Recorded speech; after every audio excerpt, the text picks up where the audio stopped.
Alright, what's going on, guys? It is your boy TKD123. You're back here on PlayStation Source, and while we do have the unfortunate delay of Last of Us Part 2 that happened 2 weeks ago, that is out of the question in terms of upcoming PlayStation releases, but we do still technically have Ghost of Tsushima, which is seemingly safe in terms of release, even though we are going through this whole pandemic going on right now. So if this date does stick, which I'm not really that confident about, we do have some really cool details to go over involving the game, as well as some possible hints that maybe this game will inevitably be delayed as well. So without further ado, here is some cool details about Ghost of Tsushima, as well as a possible look into how this game could be released and where it could all be shifting in terms of Last of Us Part 2 as well.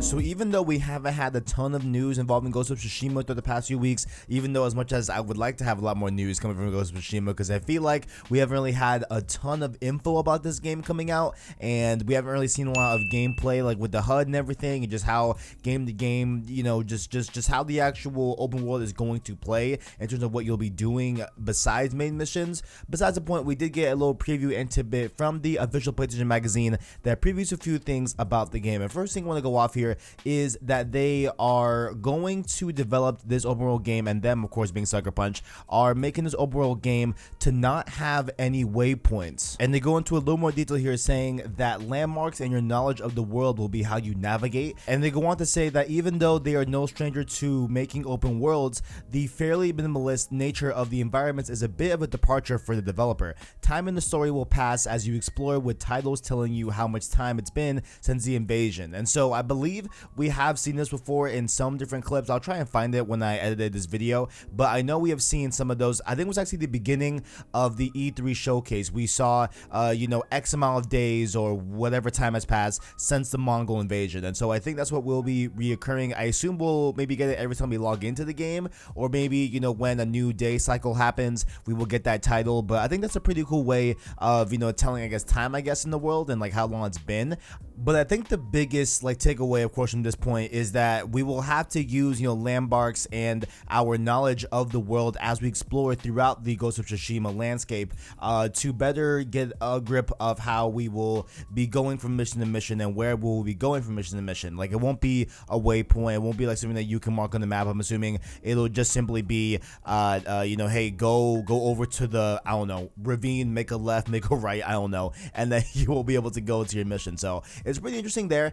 It does remind me of the Red Dead Redemption 2 type of mode where it'd be the same thing as well, where you could turn off waypoints in that game and have the characters give you like direct directions on how to get to the next waypoint and different stuff like that. So I think it'll be in a similar fashion, but maybe you won't have NPCs telling you where to go from, you know, turn to turn, and maybe they'll just say, hey, go over there to the, you know, stone brick thing, and you'll be able to get your mission there. Who knows? But they are right in saying that the devs are pretty new to this type of open world, you know, building, I believe, in terms of having a mostly like scarce open world where it's just a, you know, natural type of environment and not a city and stuff like that. So that's gonna be very different for them, as well as not having waypoints. All of the previous Infamous games have had waypoints in them. That's no big deal, but now there won't be any. So it would be cool to see how they actually tackle this, and I'm actually excited to see how the, you know, devs evolved into making this all work. I guess we'll see when Ghost of Tsushima comes out. Now, this week, PlayStation Magazine wasn't the only publication releasing information about Ghost of Tsushima. One of those was also IGN. So they did reveal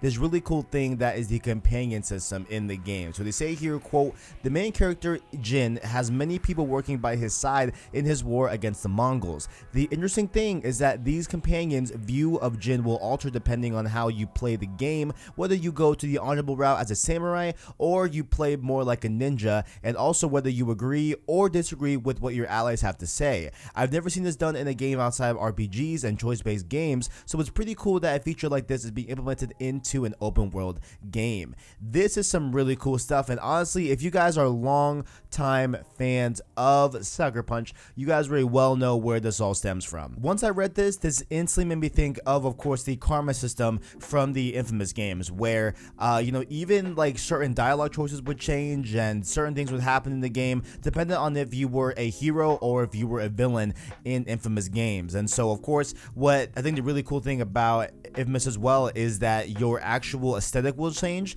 And I think maybe that's what they're saying here, is that maybe you will get access to more samurai looking esque clothing and type of gear and different things like that. And maybe as you go into a ninja, maybe you'll get some more slim and more leaner types of equipment for your character as Jin, and maybe you'll be a little more sleek and more quick on your feet and different stuff like that. So maybe that's what they're going off of here as well. I would love to see how that actually changes. And really what I think is really cool also is that you can choose to agree or disagree with what your allies have to say, and that could also influence your gameplay as well and the game as a whole. Of course, with the companion system, once again, how we said before, you will be able to agree or disagree with different people in your party, as well as make certain choices on how you tackle different missions, whether you want to be a samurai and more of an honorable path, or a ninja and be a little bit more of the dishonorable path. We take it back to the official PlayStation magazine, where they also detail how you can actually do this in the form of attack. And so you will be able to attack head on, or of course stealthily, depending on whether you're a samurai or a ninja, vice versa. You'll have a grappling hook for traversal purposes, as well as a handful of gadgets to use. And laying out the details, we have the PlayStation magazine back with a quote. They say here that, quote, sticky bombs and fire arrows can help the protagonist Jin spread disarray through an enemy camp. And so what I like about this is that it sounds like we are gonna get those famous quote unquote Ubisoft Warzone points and like control points, where you get to raid a camp and it's like a little mini side mission. I love doing those in open world games. I think those are super fun. While some games can make it boring, I think overall having and just seeing the gameplay from Ghost of Tsushima, I think it's gonna be really, really fun to see how we will tackle these encampments throughout the game. And so I do love having the agency of having different gadgets and different equipment, of course, to choose how I tackle a specific encampment. So I think it's going to overall work really well, and I cannot wait for that feature as well. I do want to see how much your actions will be effective in terms of the change of you being a samurai or more of a ninja in that different like companion system. Like I do wonder if it's like, hey, if you use this certain equipment, that's going to fall into the quote unquote like bad fill bar, or if you do a like this style of fighting, you'll be more on the good side. I do want to know how that is effective and like how that changes throughout your gameplay. And the last thing here I want to touch on in this video is, of course, sort of the elephant in the room, and that is this game even coming out on June 26th? You know what I'm saying? Because it is very, very close to Last of Us Part 2, and that one obviously got delayed indefinitely. So the fact that this game hasn't been delayed yet is a bit weird in my opinion, and I just feel like eventually this game will get delayed to some degree. Not sure if it's gonna be indefinite like Last of Us Part 2, but I do feel like this game will get delayed. And we got a little bit of sort of a hint brought to us by the Canadian PlayStation website. So earlier this week, if you went on the new games that are coming soon tab on the PlayStation Canadian website, you would see the likes of course, Predator Hunting Grounds coming April 24th, Marvel's Avengers coming on September 4th, as well as Cyberpunk 2077, September 17th, all the good stuff. But then we had Ghost of Tsushima, which was touted as a date for August 1st of 2020, which is of course not the presumed release date that we know of right now. And so that got a lot of people wondering, got a lot of people questioning of, okay, is this